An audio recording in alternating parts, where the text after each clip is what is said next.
김중훈입니다. 휴일 잘 보내고 계시죠? 항상 주말마다 여러분들에게 뭔가 공부할 거리를 만들어 드리는 스터디 카페입니다. 이번 시간에는 거래량과 주가에 관한 내용을 좀 설명하고자 합니다. 저는 원래 알다시피 외환딜러 출신이다 보니까 외환시장에서는 거래량을 크게 중시하진 않아요.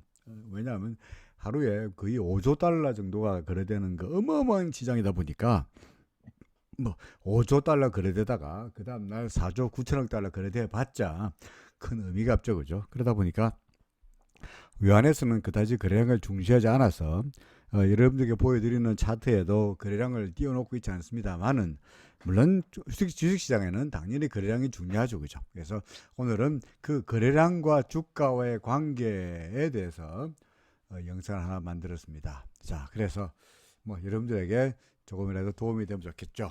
자, 먼저 거래량에 대한 이야기를 해보죠. 통상 주식시장에서 여러 가지 격언들이 있죠. 그죠? 그 격언이란 게 어떻게 본다면 그동안에 상당히 그동안 쌓였던 노하우가 결국은 하나의 격언으로 나오는 건데, 정치 속담 중에 여러분들 아는 속담 중에 하나가 뭡니까? 주가는 거래량의 그림자다라는 속담이 있습니다. 주가는 거래량의 그림자. 얼핏 생각하면 그냥 지나갈지 모르겠습니다만은, 예를 들어서 여기가 사람인데, 그죠? 이게 사람인데, 이 사람 제가 그림을 참 못 그려서 사람이 걸어가고 있는데, 그러니까 해가 여기 있으면, 그죠? 해가 여기 있으면 그림자가 이렇게 뒤에 생기죠, 그죠? 그죠? 그러니까 사람이 먼저 가면은 그림자가 따라가죠, 그죠? 그림자가 먼저 가는 것이 아니라 사람이 먼저 갑니다. 주가는 거래량의 그림자라 그랬죠. 그러니까 거래량이 주가의 그림자가 아니고 주가가 거래량의 그림자니까, 이 제가 사람으로 그려놓은 게 거래량이고 그 뒤를 따라가는 게 주가라는 이야기죠. 그죠? 그러니까 거래량이 먼저 움직이고 거래량이 주된 움직임이고 그 뒤를 주가가 따라간다라고 말해도 과언이 아니다는 이야기입니다. 결국 왜냐? 거래량이 그만큼 중요하다라는 이야기죠. 왜 그러냐? 거래량이라는 게 어떻게 본다면 시장의 관심사이기 때문이죠. 그죠? 거래가 늘어난다는 것은 무슨 말입니까? 시장에서 그 주식을 사고 팔고 산다는 사람이 많다는 이야기니까, 결국은 시장에서 그 주식에 대한 관심이, 그죠? 시장에 대한 그 주식에 대한 관심이 엄청나게 늘어나고 있다는 이야기죠. 관심이 늘어나면 주가는 오르게 되어 있죠. 그죠? 관심이 집중되면 주가는 올라가게 되어 있습니다. 하지만 관심이 사라지면 어떻게 됩니까? 주가는 쓸쓸히 내리막길을 걸을 수밖에 없죠. 배우도 마찬가지죠. 탤런트, 배우 마찬가지입니다. 대중의 관심을 받을 때, 가수, 대중의 관심을 받을 때 인기가 올라가는 거지, 아무도 그 사람이 무슨 노래를 부르는지, 그 사람이 무슨 텔레비 연속곡이 나오는지, 무슨 영화 찍었는지 관심이 없으면은 인기가 올라갈 리가 없죠. 그죠? 결국은 거래량이 주가의 그림자다. 아니다. 거꾸로 거래량은 주가의 그림자다는 거죠. 그러니까 주가가 오르면 관심이 늘어나고, 관심이 늘어나니까 거래량이 증가하게 되어 있는데, 반대로, 그죠? 주가가 떨어지면은, 사람들이 인기가 떨어지면은 관심도 줄어들고, 관심이 줄어드니까 당연히 거래량도 감소하게 되어 있죠. 그러니까 통상 주가가 오르면 거래량도 오르고, 반대로 주가가 떨어지면은 거래량도 떨어집니다. 혹은 거래량이 오르면, 거래량이 늘어나면, 그죠? 거래량이 증가하면은 주가는 오르고, 거래량이 줄어들면 주가는 떨어진다. 이렇게 말할 수 있겠죠. 이거나 저거나. 자, 그런데 중요한 것은 주가는 오르는데 거래량은 오히려 감소해요. 주가가 오를 때 거래량은 늘어날 정상인데, 그죠? 근데 거꾸로 주가는 오르는데 거래량은 감소하거나, 반대로 주가는 내리는데 거래량이 오히려 증가한다면, 주가의 움직임과 거래량의 움직임이 뭔가 반대 방향으로 움직인다면, 그게 이제 시장에는 뭔가 변화가 온다라는 징조죠. 이게 조심해라 이야기죠. 그러니까 통상 우리가 주가와 거래량과의 관계를 어떻게 말하느냐? 주가가 더 오르고 거래량도 증가한다. 주가도 오르면서 거래량도 증가하니까 관심이 늘어난다는 이야기니까 주가는 추가적으로 더 오른다는 이야기죠. 그죠? 거꾸로 주가는 떨어지는데 아무도 사람들이 관심이 없어. 그러다 보니까 거래량이 줄어들어요. 거래량이 줄어드니까 뭡니까? 주가는 아무도 관심이 없으니까 주가는 슬슬이 하락할 수밖에 없죠. 그죠? 근데 중요한 것은 주가는 오르는데 거래량은 줄어들고 있어요. 그 말은 무슨 말입니까? 주가는 오르는데 사람들이 슬슬 그 주식에 이제 관심이 슬슬 사라지는 거예요. 왜요? 너무 많이 올랐지 않냐? 비싸지 않냐? 지금 살라니까 사도 되겠냐? 좀 두고 보자. 관망세가 많아지면서 거래량이 늘어나지 않는다면 주가는 어떻게 합니까? 아무도 안 산다면 관심이 줄어든다면 주가는 꼴까닥 하락하게 되죠. 그죠? 거꾸로 주가는 떨어지는데 거래량은 막 늘어나. 주가는 계속 떨어지고 있는데 사람들이 관심이 많아지는 거야. 그 말은 무슨 말입니까? 아, 이제 주식이 웬만하면 많이 떨어지니까 싸지 않냐? 살만하지 않냐? 사볼까? 라고 해서 집적거리면서 거래량이 점점 늘어나니까 사는 사람이 많이 들어오고 관심이 늘어난다면 주가는 어떻게 합니까? 꼴까닥 올라가게 돼 있죠. 그죠? 따라서 우리의 키포인트는 주가와 거래량과의 상관관계, 이게 아주 중요한 거예요. 그죠? 이게 아주 중요한 걸 보셔야 됩니다. 자, 그런데 현실적인 문제가 있습니다. 어떤 현실적인 문제가 있느냐? 그 주가가 오르면, 그죠? 거래량도 증가하고, 거래량입니다. 주가가 떨어지면은 거래량도 감소한다는 건 알겠는데, 그러면 예를 들어서 주가는 계속 오르는데 거래량이 이렇게 감소하는 트렌드, 또는 주가는 떨어지고 있는데, 그죠? 거래량은 늘어나는 이런 트렌드를 찾아야 되지 않겠어요, 그죠? 그러니까 증감을 확인해야 되는데 이거 찾기가 솔직히 말해서 매우 어렵습니다. 왜 어렵느냐? 여러분들 차트를 보시면은 거래량이 우리가 알아보기 좋게 매일같이 야금야금 이렇게 올라가든가, 아니면 야금야금 질서정연하게 줄 맞추는 것처럼 줄이 잘 안 꺼지는데 이렇게 질서정연하게 떨어지는, 감소하는 이런 경우는 별로 없고요. 어떻게 합니까? 지가 늘어났다 줄어났다 들어났다 이렇게 되는 거야. 불규칙하게 움직이는 거야. 그러다 보니까 거래량만 봐가지고 도대체 이놈 게 증가하는 건지 감소하는 건지 알 수가 없는 거예요. 이론적으로 봐서는 주가가 오르면은 거래량이 증가해야 되는데 주가는 오르는데 거래량이 떨어진다. 아니 뭔가 이게 터닝 포인트다 라는 걸 알겠는데, 이 떨어지는 안 떨어지는 뭐 알 수 없으면 말짱황이잖아요. 그래서 이런 불규칙한 문제점을 해결하기 위해서 그랜빌이라는 사람이 만든 게 OBV입니다. OBV, Unbalanced Volume이라 그래가지고 어려우면 폼나 보입니다만 사실 아무도 아닙니다. 어떻게 구하느냐? 예를 들어서 어제 거래량이 100이에요. 예를 들어서 됐는데 오늘 주가가 올랐어. 근데 올랐는데 오늘 거래량이 얼마 되냐? 70만 주 거래됐어요. 70 거래됐어요. 그럼 어떻게 더 해? 그럼 오늘의 OBV 얼마야? 170이에요. 근데 그 다음날 주가는 떨어졌어. 떨어졌는데 예를 들어 그날 거래량이 40 거래됐어요. 그럼 어쩝니까? 빼. 아무도 아니죠. 그죠?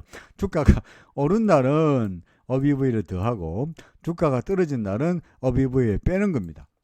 그러면 이게 무슨 의미를 가지냐? 주가가 너무 많이 낙서해가지고 지우고 봐야 되겠습니다. 주가가 오르면 계속적으로 줄 차고 오르면 어떻게 합니까? 주가가 주가가 오르면, 그죠? 거래량도 OBV는 어떻게 합니까? OBV는 주가가 올랐으니까 매일같이 더하겠죠, 그죠?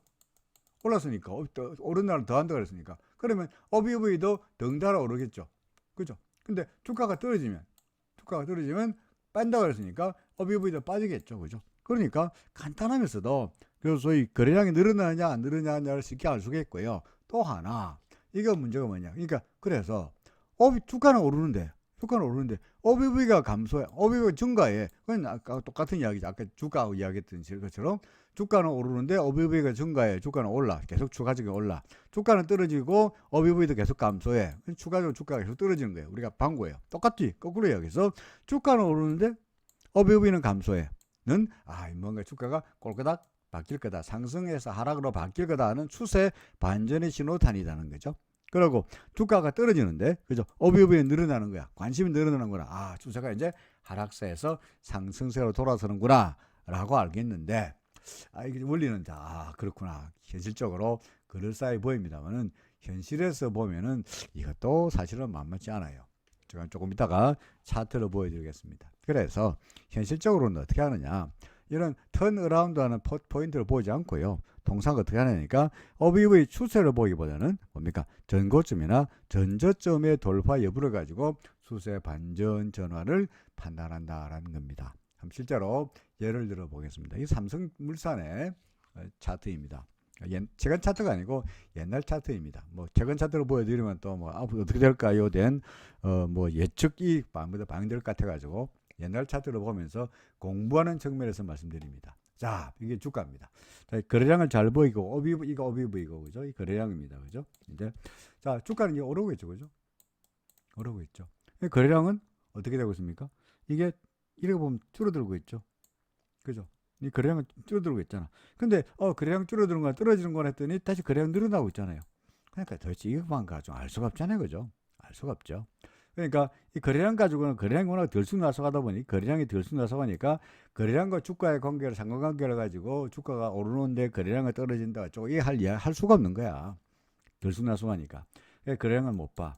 그래서 그걸 OBV를 만들어 놨는데 OBV를 보니까 이놈의 주가가 OBV가 오락가락 보세요. 오락가락 하고 있으니까 도대체 이게 OBV가 오르는 건지 내리는 건지 내리고 있는데 이 OBV가 줄어드니까 하락해야 되는 건데 올라가고 있네 아니네 헷갈리잖아요. 별로 이게 참 릴라이블한 믿을 만한 지표가 잘 못 된다고요. 그래서 본래 이걸 만든 그레밀이라는 사람이 만들 때는 주가와 뭡니까 OBV과의 관계를 가지고 이렇게 봐라라고 하고는 있습니다만은 현실적으로 보기에는 어렵죠. 그래서 최근에는 OBV를 가지고 어떻게 보고 있느냐? OBV가 여기 고점을 만들었죠, 그죠? 여기서 또 그 다음날 또 고점을 만들었죠. 또 고점을 만들었죠. 근데 고점을 계속 넘기지 못하고 있잖아요. 그렇죠? 고점을 넘기지 못하고 있는데 주가는 주가는 오르는데 오르고 고점을 못 넘기고 하게 된 이야기는 고점을 못 넘기고 있다는 얘기가 뭡니까? 신규의 시장의 관심사가 지금 OBV가 거래량이고 거래량이 관심이라 한다면 관심사가 더 이상 어떻게 되고 있죠? 늘어나고 있지 않다는 이야기죠. 증가 안 하고 있다는 이야기죠. 그죠? 더 이상 시장에서 관심을 사람들이 이때까지는 와 좋다고 했는데 와 좋다 뭐 인기 가수 와 좋다 오빠 하고 다녔는데 어느 순간부터 시들해지는 게 이렇게 나타나는 거죠. 그죠? 오빠 하고 뛰어다니는 그 시들해지는 소녀편이 사라지면은 관심이 시들해지면은 어떻게 됩니까? 주르르 빠지죠.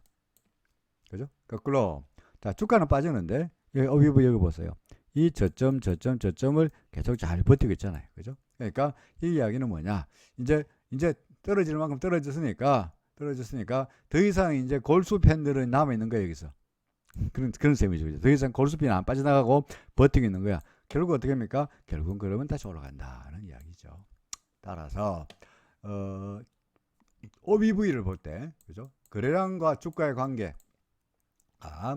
거래량 주가가 오르고 거래량이 오르는 관계. 주가는 오르는데 그죠? 거래량은 줄어든다. 이게 이제 터닝 포인트인데, 그죠? 주가는 오르는데 거래량이 줄어드는 게 이제 시장에서 하락세로 돌아가는 터닝 포인트지만 현실적으로 거래량을 가지고는 보기 어려우니까 OBV를 본다는 거죠. 근데 OBV만 봐가지고도 역시 들쑥날쑥하니까 결과적으로 봐서 OBV의 매일매일 추세를 보기보다는 어떻게 보시라고요?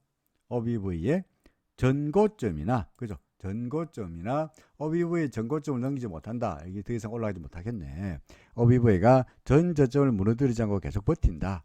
이건 이제 더 이상 빠지지 않겠네 하는 것으로 예측을 하는 게 훨씬 더 현실적이라는 말이죠. 그죠?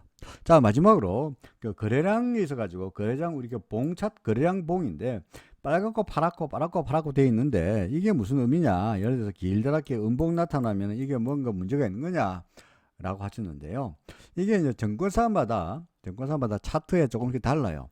어떤 증권사 차트는 어제에 비해 가지고 어제 거래량 이건데 어제보다 거래량이 늘어나면 거래량 차트에서 거래량 짝대기가 늘어나면 이걸 갖다가 양봉으로 그리고 어제보다도 거래량이 줄어들면 이걸 음봉으로 나타내는 이런 차트도 있고요. 1번 차트. 보통의 경우 이런 차트입니다. 그리고 제가 쓰고 있는 인포맥스의 차트는 어떻게 그렸냐니까 주가가 오른 날은 주가가 이렇게 음봉의 날은 거래량 차도 음봉으로 그리고 주가가 양봉이 날은 보시피 양봉이 날은 거래량도 양봉으로 나타내는 이렇게 나타내는 방법도 있습니다. 근데 뭐 거래량의 색깔로 봐가지고 양봉이 어떻고 음봉이 어떻고 이거는 별 사실은 의미가 없죠. 그죠? 보다시피 뭐 주가가 오른 날 거래량 양봉으로 나타내고 주가가 떨어지는 날 음봉으로 나타내는 것도 의미가 없고, 그리고 어제보다 주가가 오른 날은 거래량이 늘어난 날은 양봉으로 나타내고 거래량이 줄어든 날은 음봉으로 나타내는 것도 뭐 우리 보면 되는 거니까 큰 의미가 없는 거예요. 그러니까 거래량의 색깔을 가지고 양봉, 음봉은 큰 의미가 없고, 보다시피 주가와 거래량과의 상관관계를 보시라. 근데 보기 어려우니까 뭐 보시라고요? OBV를 보시라. OBV 보는데도 어려우니까 어떻게 보시라고? 전고점을 OBV의 전고점을 넘기는지 전저점 무너뜨리는지를 보면 이게 하락세에서 바닥을 만드는구나, 아니면 고점에서 꼭지를 만드는구나 하는 것을 우리가 알 수 있다라는 거죠. 그죠? 오케이. 자, 오늘은 OBV 그리고 거래량, 주가의 상관관계를 설명드렸습니다. 편안한 주말 되시고요. 내일 라이브에서 뵙겠습니다. 고맙습니다.